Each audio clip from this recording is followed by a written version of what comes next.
Chair recognizes the gentleman for Connecticut.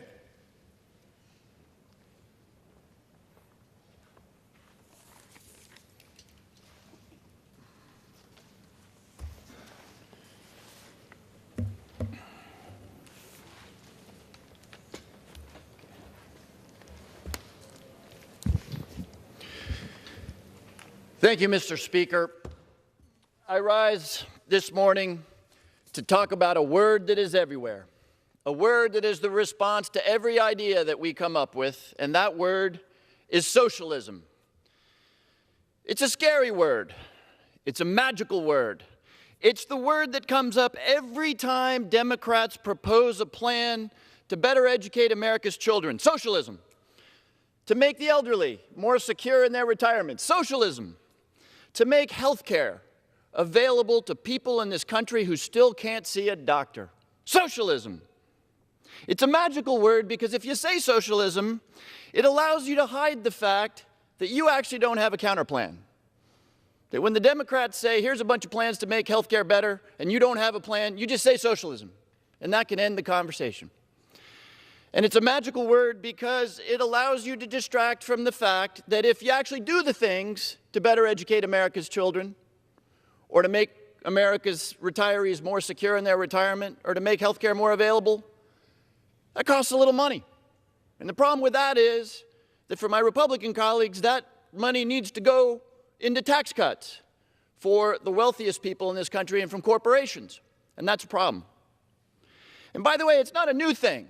This has been going on for 100 years. I've got a quote here from President Reagan. Behind it, and he's talking about Medicare here, behind it will come other federal programs that will invade every area of freedom as we know it in this country until one day we will awake to find that we have socialism. Ronald Reagan promised us that Medicare, probably one of the most successful programs this country has ever put forward, would lead to socialism. And it goes back before that. Franklin Delano Roosevelt, who did so much to make for the decency that is endemic in this country after the Depression, the Securities and Exchange Commission, so that our capitalist economy would be a fair economy.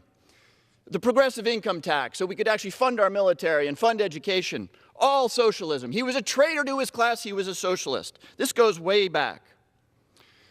So having quoted Ronald Reagan, let me quote another great leader, Inigo Montoya. In The Princess Bride, it says, "You keep using that word. I do not think it means what you think it means."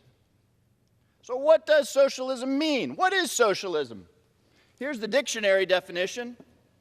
It's a system in which there is no private property or a system in which the government owns the means of production. What is that? Is Medicare socialist? Does Mount Sinai or Sloan Kettering, are those hospitals, are doctors working for the government? Of course not. Was Dodd-Frank socialist? No, Dodd-Frank put in place regulations that have allowed J.P. Morgan Chase and Citibank and Wells Fargo and all of these banks to be more profitable than ever before. That is not socialism.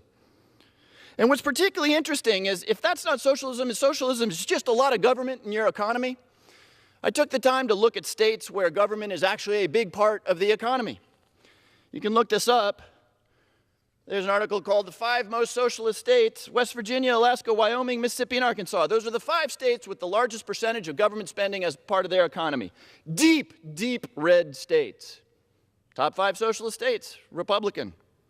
Now, what about those socialist states that my Republican friends call socialist? Here's a couple of them. California, New York, Massachusetts, that's Taxachusetts. California.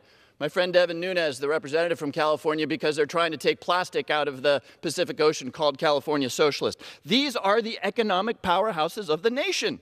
They have GDPs that look like small countries. They have innovators. They start companies.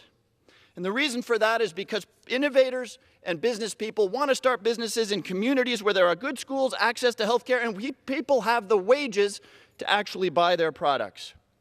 So my colleagues, don't be fooled by that magical word socialism. Socialism is what is used to address every effort that we make to make for a more fair and just society. That is not socialism. These things, increased wages, better health care, better access to education, are not socialism. They are in the finest tradition of making sure that opportunity is available to every American and that the American dream will not die. With that, I yield back, Mr. Speaker. The chair recognizes the gentleman from Alabama.